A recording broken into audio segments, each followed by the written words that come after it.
Welcome back to Fantasy Football RPG, your go-to source for all things fantasy football. Credits for expert analysis, top strategies, and the latest insights to help you dominate your league. Let's level up your game and dive into the nitty-gritty. Without further ado, let's get the action.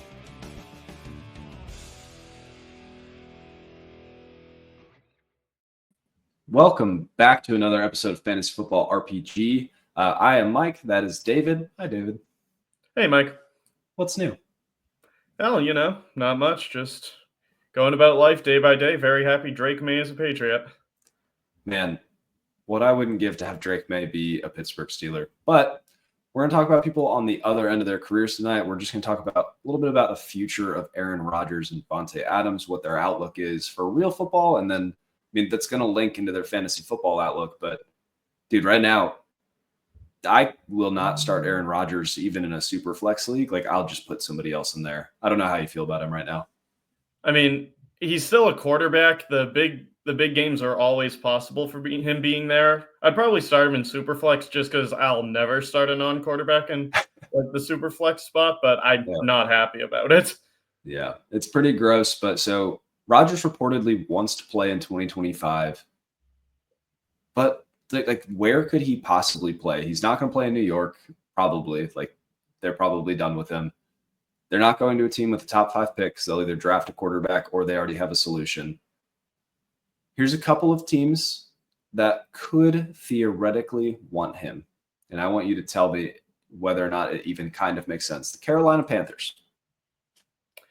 I mean, so this comes down to the top 5 pick thing. If Carolina ends up there, they're going to take a quarterback. Yep. But the problem is there are a lot of terrible teams right now. If the season ended today, and obvious caveat, it doesn't, the Panthers would have the 8th overall pick. Is that good enough to get one of the top quarterbacks? And if it's not, are they going to mortgage the future again to get a guy that might not pan out when Bryce Young happened just 2 years ago? Yeah, I was going to say, I think Tepper's going to make them take a quarterback. I think it'll depend on where they end up because they've looked by Carolina standards competitive the past few weeks. They play in a terrible division. I could see them accidentally fumbling their way to 5, 6, 7 wins. With so many bad teams, you're probably out of the range where you're getting a good quarterback. If that happens, I could see Rodgers going there. Yeah, I think what's interesting about the draft order for this year, so number 1 could be the Jacksonville Jaguars. Number 2, Tennessee. Maybe you've seen enough from Will Levis. You're over it. Maybe you haven't, and you want to keep rolling them out there. Cleveland, probably taking a quarterback. Giants, probably taking a quarterback. Vegas, probably taking a quarterback. After those 3, we're scrounging together to find 3 first-round worthy quarterbacks. There's going to be somebody left dangling.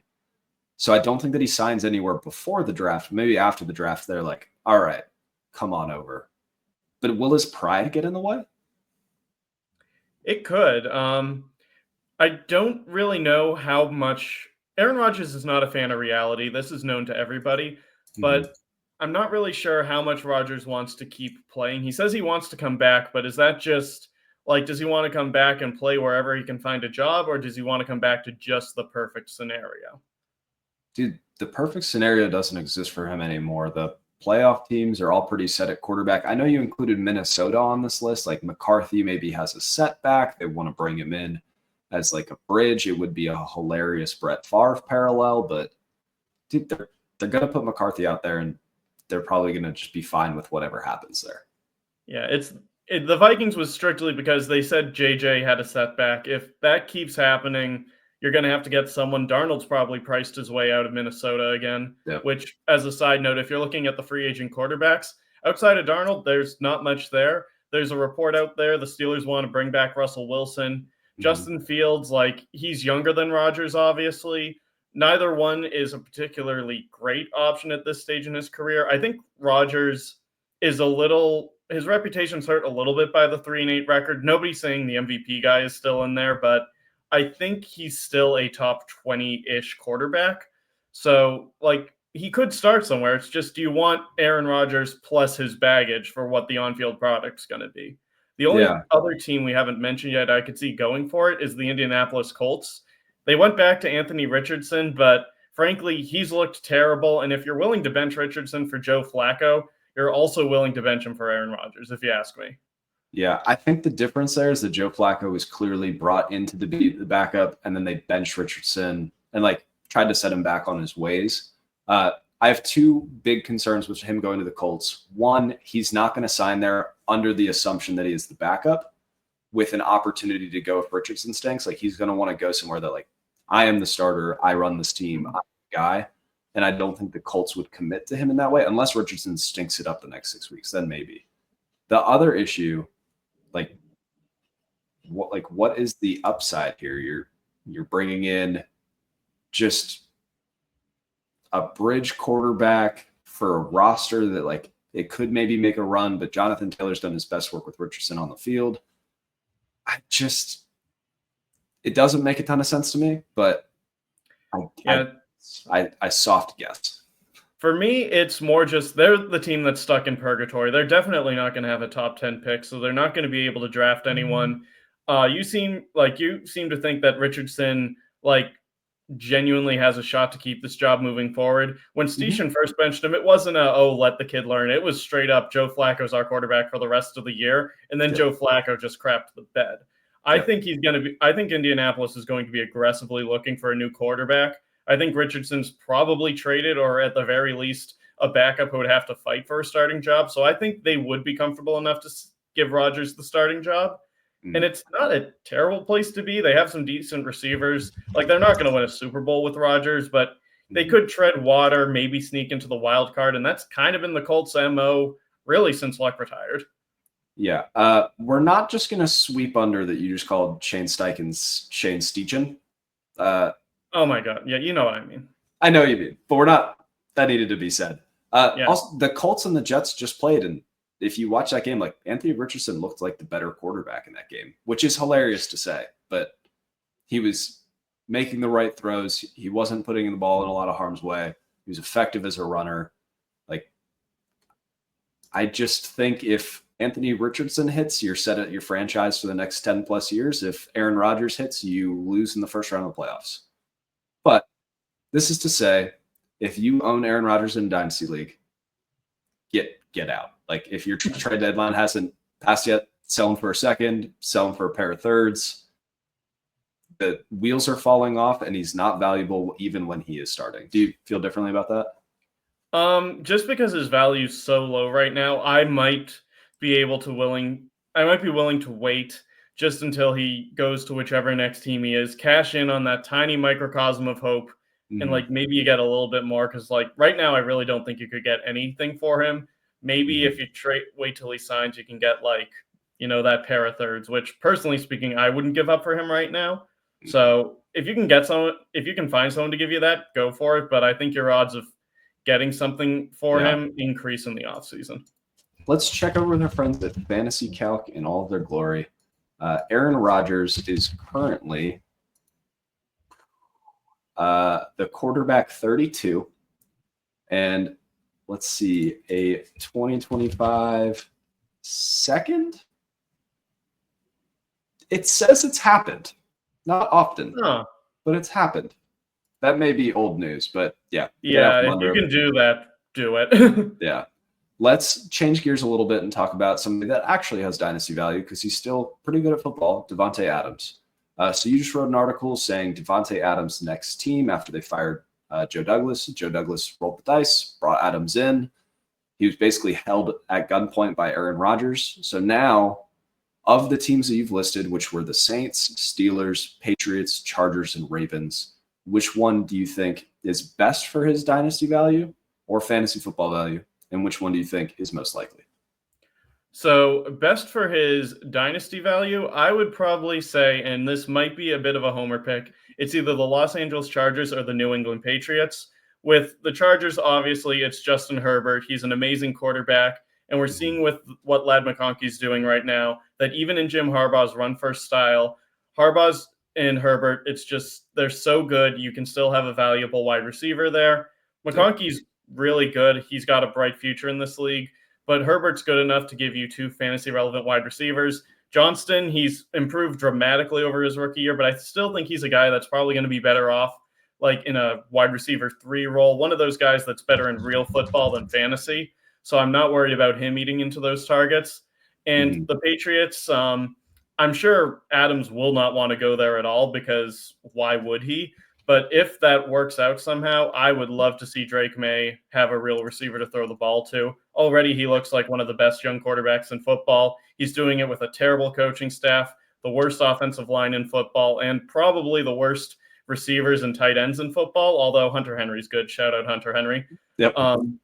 Give him Davante Adams. I mean, we could get that 30% target share right back again.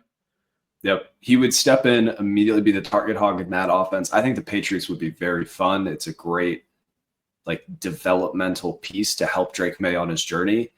I think my concern with that, so it's going to have to be a trade because he is under contract until 2026. Maybe they cut him. We checked this ahead of the show. There's no guaranteed money. So maybe they cut him. It's more likely that they trade him and eat some of the salary. He's not going to want to go to a team that he doesn't see a Super Bowl window with, and the New England Patriots aren't exactly screaming Super Bowl window. So, yeah, no, and even if the Jets said, Davante Adams, we don't care about what you want, we're just going for the best offer, you're not going to trade him to your most hated rivals unless the Patriots dramatically overpay for him, which I don't see happening.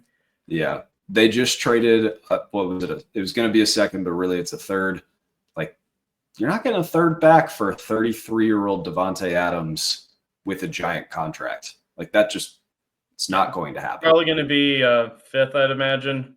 And I think the Chargers are the best fits. I'd like to throw out an honorary mention to the Saints because even though Dennis Allen's fired, they're not looking very good. All reports indicate that the Saints aren't going to blow it up. They're not going to rebuild. They're going to do the same old thing, kick the can down the road, restructure like hell. That means Derek Carr's sticking around. And since Olave has all the concussions and he doesn't seem thrilled about the idea of playing in New Orleans again, maybe something happens there where Adams gets to reunite with his old friend. Olave gets a new start in a new environment, and nobody's saying that's a one-for-one trade. Olave, even with the concussions, is worth a lot more than Adams right now. New York would have to throw something in. But I could see something like that happening. That would be very fun. I really hope that doesn't happen because I love Rashid Shaheed in all of his glory. And Olave is just not the same target owner that Davante Adams is, even at this stage of his career. So best fits and most exciting for fantasy, New England Patriots, Los Angeles Chargers. Most likely we think the Chargers because an interdivision trade would be gross. I would love for the Steelers to trade for him. It's just not really, that's not their MO. They're not going to trade for a old receiver with a big contract. They like to trade for crusty old guys like Mike Williams. But cool. Anything else you want to shout out about the future of Aaron Rodgers or the future of Davante Adams? Nothing too much. No, I think we've covered all that needs to be covered. Obviously, both guys have seen the best of their careers already, but Adams, there's still some life there. Rodgers, maybe you get lucky and you get serviceable play next year in a good environment. Yep. If you guys, eventually this is going to open up over at BetMGM. You're going to be able to bet on the next team of Aaron Rodgers after he walks away from the New York Jets. It's going to be a very funny thing to track. If you want to put some money on it, head over to BetMGM. Use code LWS250. You get a little bit of a welcome bonus, and Last Word on Sports gets a welcome bonus back. So help a brother, help you out. Must be 21 or older. Please gamble responsibly. Call 1-800-GAMBLER if you have a problem. And go follow us on Twitter at FFMikeCash and at Last Word on Pro Football and at David Latham? LWS_Latham. Heck yeah. Follow us over there. Go over to Blue Sky. Do all of the cool things. Yeah, we're on Blue Sky too at I just set it up. I think it's Last Word on NFL is what I chose, which is really original. Yeah. It's something like that. Just type it in. Eventually you'll find us. But hey, thanks for listening. Bye, guys. Thanks for listening to another episode of the Fantasy Football RPG Podcast. You can find us on Twitter at FFRPGPod and at FFMikeCash with a K. Don't let the goblins get you. See you next week.